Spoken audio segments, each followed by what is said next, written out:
Russia की तरफ से इंडियन एयरफोर्स की Su-30 MKI एयरक्राफ्ट को सुपर सुखोई स्टैंडर्ड में अपग्रेड करने का ऑफर देने के बाद भारत की तरफ से इसे क्यों इनकार किया जा रहा है। फ्रांस और भारत के बीच हुई लेटेस्ट मीटिंग में फ्रांस अभी भारत को राफेल और पैंथर हेलीकॉप्टर्स की कंप्लीट टेक्नोलॉजी ट्रांसफर करने के साथ इनकी लोकल मैन्युफैक्चरिंग को ऑफर कर रही है। एक बार फिर से चाइनीज सोल्जर्स को इंडियन आर्मी की तरफ से लद्दाख में इंडियन साइड में घुसपैठ करते हुए कैप्चर किया गया है। और अंत में अगर यूनाइटेड स्टेट की तरफ से भारत की S-400 डील के ऊपर काटसाट को लगाया जाता है, तब भी इसका भारत की S-400 डील के ऊपर असर क्यों नहीं पड़ने वाला है। ऐसे ही कुछ और खबरों के बारे में हम आज की वीडियो में बात करने वाले हैं। नमस्कार दोस्तों, मेरा नाम है अंशुमन नायक और आप सभी का बहुत बहुत स्वागत है इंडियन डिफेंस न्यूज के डिफेंस टॉक सीरीज में, जहां पर हम रोज नए नए डिफेंस अपडेट्स के बारे में बात करते हैं। तो चलिए देर न करते हुए आज की वीडियो शुरू करते हैं।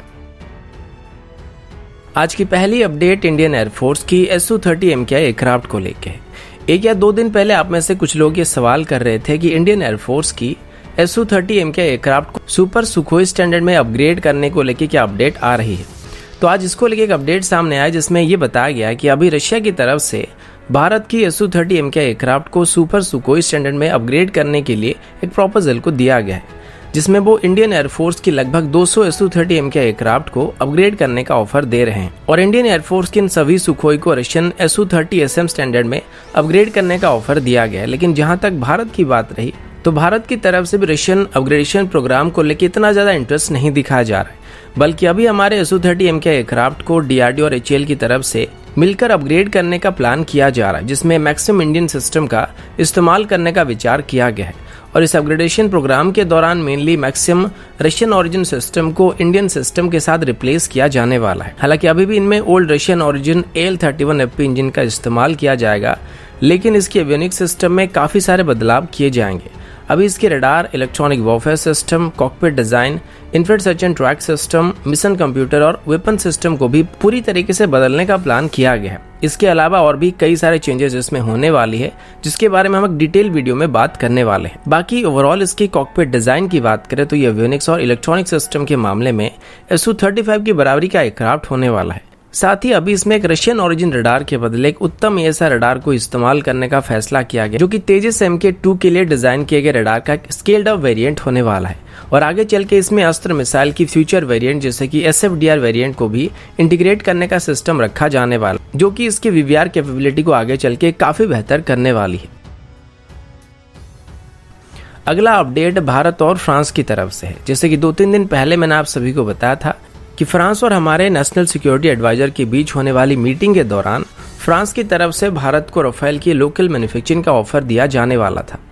आज इसको लेकर एक और अपडेट सामने आई है, जिसमें यह बताया गया कि फ्रांस की तरफ से अभी भारत को राफेल के साथ साथ अपनी पैंथर हेलीकॉप्टर्स को भी ऑफर किया गया है। और इन दोनों को भारत में मेक इन इंडिया प्रोग्राम के अंदर ऑफर किया जा रहा है, जिसमें पैंथर हेलीकॉप्टर्स को 100% लोकल असेंबली के साथ और राफेल को 70% लोकल असेंबली के साथ ऑफर किया गया है। और इसके साथ इनकी कंप्लीट टेक्नोलॉजी को भारत के साथ शेयर करने का फैसला किया गया है। अब राफेल की बात करें तो राफेल का जो मेन इशू था वो इसका प्राइस सेगमेंट था, जिस वजह से फ्रांस की तरफ से भी राफेल की प्राइस को कम करने के लिए लोकल वेंडर डेवलपमेंट प्रोग्राम का ऑफर दिया जा रहा है, जिसमें इनको भारत में ही मैन्युफैक्चर करने के बाद इनकी यूनिट कॉस्ट हमको काफी हद तक कम पड़ने वाली है। साथ ही फ्यूचर में इनकी सर्विस को लेके भी कोई इशू सामने नहीं आने वाली है। अब इसके अलावा भारत की तरफ से अभी एयरबस से 6 A330 एयरक्राफ्ट को खरीदने का विचार भी किया जा रहा है, जो कि पहले कुछ हद तक कैंसिल कर दिया गया था और इनके बदले एयर इंडिया से A321 एयरक्राफ्ट को खरीदने की बात की जा रही थी। लेकिन अभी वापस A330 एयरक्राफ्ट को खरीदने का विचार किया जा रहा है। ऐसे में लगता है कि फ्रांस की तरफ से जो भी ऑफर दिया गया था वो ऑफर भारत को यहाँ पे काफी पसंद आया है। अब अगर हमारी मतलब की बात करें तो वो राफेल से लेके यहाँ पर अगर फ्रांस की तरफ से राफेल को लोकली मैन्युफैक्चर किया जाएगा या फिर इनकी टेक्नोलॉजी को भारत के साथ पूरी तरीके से शेयर करने का ऑफर दिया जाएगा, तो इसका मतलब ये कि भारत काफी बड़ी मात्रा में इनको खरीदने वाला है। और ज्यादा चांसेस यही होगा कि MMRC डील के अंदर इसी को सिलेक्ट किया जाएगा या फिर इस पूरे डील को कैंसिल करके सीधे राफेल के लिए ऑर्डर को प्लेस किया जाएगा। इसके अलावा फ्रांस की तरफ से भी भारत को यूरोपियन यूनियन में एक तरीके से शामिल होने का ऑफर दिया गया है और फ्रांस के ऑफर के मुताबिक यूरोपियन यूनियन की जो भी नेवल ऑपरेशन होती है उसमें भारत शामिल हो सकता है और उसमें अपने नेवल वेसल को डिप्लॉय कर सकता है। और ये offer mainly Persian Gulf region में भारत को ऑफर किया गया ताकि पाकिस्तान की नेवी को और जिबूती में मौजूद चाइनीज बेस और उनकी नेवल वेसल की एक्टिविटी को चेक कर सकता है। साथ ही भारत की तरफ से अभी फ्रांस को क्वाड में भी शामिल करने का ऑफर दिया जा रहा है, लेकिन ये कितना इफेक्टिव होने वाला है इसके बारे में अभी तक कोई जानकारी नहीं दिया गया है। अगला अपडेट भारत और चाइना को लेके है। न्यूज 18 की रिपोर्ट के मुताबिक इंडियन आर्मी की तरफ से अभी एक चाइनीज सोल्जर्स को कैप्चर किया गया है और इस चाइनीज सोल्जर को अभी इंडियन साइड से कैप्चर किया गया है। इस चाइनीज सोल्जर को पांगोंग लेक की साउथ बैंक में कैप्चर किया गया था, जहां पर अभी पिछले काफी दिनों से काफी तनाव चल रहा था। मीडिया रिपोर्ट के मुताबिक इस चाइनीज सोल्जर को फ्राइडे की मॉर्निंग में कैप्चर किया गया था और अभी ये इंडियन आर्मी के कस्टडी में मौजूद है और आर्मी की तरफ से भी पूछताछ किया जा रहा है। अभी तक चाइनीज सोल्जर को उनको हैंडओवर नहीं किया गया है और सभी बॉर्डर प्रोटोकॉल के हिसाब से उसको ट्रीट किया जा रहा है। अभी रिसेंटली दूसरी बार है जब पीपल लिबरेशन आर्मी के सोल्जर इंडियन साइड में घुसपैठ करते हुए पकड़े गए हैं और पिछली बार जब एक चाइनीज सोल्जर को पकड़ा गया था तो उसने ये बताया था कि वो याक को ढूंढते हुए इंडियन साइड में चला आया था। लेकिन अभी जिस चाइनीज सोल्जर को यहाँ पे कैप्चर किया गया था उसको तनाव वाले एरिया में पकड़ा गया है। पिछली बार अक्टूबर में जब चाइनीज सोल्जर को पकड़ा गया था तो उसको चुसूल सेक्टर में हुई प्रॉपर बॉर्डर मीटिंग के बाद चाइना को हैंडओवर किया गया था और अभी भी शायद ऐसा ही कुछ होने वाला है। लेकिन चाइनीज सोल्जर का बार बार इंडियन साइड में घुसपैठ करना संदेह पैदा कर रहा है कि शायद वो जासूसी करने के लिए या इंडियन आर्मी की तादाद या डिप्लॉयमेंट स्ट्रेटेजी या फिर प्लानिंग के बारे में पता लगाने के लिए इंडियन साइड में आ रहे होंगे। अगला अपडेट चाइना की J-20 एयरक्राफ्ट को लेके है। यूरेशियन टाइम की रिपोर्ट के मुताबिक चाइना की तरफ से अभी अपनी J-20 एयरक्राफ्ट में रशियन ओरिजिन AL-31F इंजन के बदले अपनी होम ग्रोन WS-10C इंजन का इस्तेमाल करने का फैसला किया गया है, क्योंकि चाइनीज सोर्सेस के मुताबिक चाइना की तरफ से डेवलप किया गया WS-10C इंजन अभी परफॉर्मेंस के मामले में रशियन ओरिजिन AL-31F इंजन की बराबरी कर सकता है। J-20 चाइना का 5th जनरेशन एयरक्राफ्ट है जिसको चाइना की तरफ से F-22 या फिर F-35 जैसे फाइटर की बराबरी का एयरक्राफ्ट बताया जाता है। लेकिन असल में J-20 में काफी सारे डिजाइन और इंजन इशू हैं जो कि इसको एक ट्रू 5th जनरेशन फाइटर बनने से रोक रहे हैं। जैसे कि अभी भी इसमें जो इंजन का इस्तेमाल किया जाता है वो एक 5th जनरेशन इंजन नहीं है, जिस वजह से J-20 की हीट सिग्नेचर और RCS काफी हद तक बढ़ जाता है और इसी वजह से वेस्टर्न एक्सपर्ट्स की तरफ से J-20 को सिर्फ एक लो ऑब्जर्वेबल एयरक्राफ्ट बताया जाता है, क्योंकि ओल्डर डिजाइन के इंजन में हीट सिग्नेचर काफी ज्यादा रहता है और ये J-20 के साइज के हिसाब से सफिशिएंट पावर को भी जनरेट नहीं कर पाते हैं। और इसी वजह से जब J-20 को सुपर क्रूज करना होगा तो उसको आफ्टर बर्नर का इस्तेमाल करना पड़ेगा और इस वजह से इसके रडार क्रॉस सेक्शन और इंफ्रारेड सिग्नेचर काफी हद तक बढ़ जाएगी।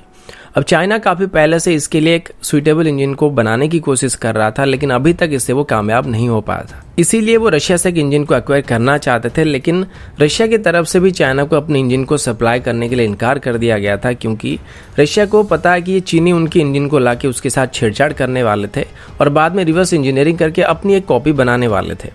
इसी वजह से मजबूरन चाइना को अपनी J-20 का इनिशियल बैच में AL-31F इंजन का इस्तेमाल करना पड़ रहा था। लेकिन अभी लेटेस्ट रिपोर्ट के मुताबिक 2021 में चाइना की तरफ से J-20 की एक नई प्रोटोटाइप को देखा गया था, जिसमें चाइना की तरफ से एक नए इंजन का इस्तेमाल किया जा रहा है जो कि परफॉर्मेंस के मामले में रशियन ओरिजिन AL-31F इंजन से बेहतर है और ये उनकी इंडिजिनस WS-10C इंजन है। इससे पहले वो इसमें WS-15 इंजन का इस्तेमाल करना चाहते थे, लेकिन वो इंजन इतना बेहतर परफॉर्म नहीं कर रहा था और इसमें काफी सारे फॉल्ट पाए गए थे और इसी वजह से चाइना की तरफ से अभी अपनी WS-10 इंजन को थोड़ा सा मॉडिफाई करके इसे J-20 में इस्तेमाल करने का फैसला किया गया है। अगेन ये इंजन भी पूरी तरीके से अभी परफेक्ट नहीं हुआ है और चाइना के मुताबिक वो इसको तब तक फाइन ट्यून करने वाले हैं जब तक वो इसके परफॉर्मेंस को F-22 में इस्तेमाल हो रहे F-119 इंजन को मैच करने लायक नहीं कर देते हैं।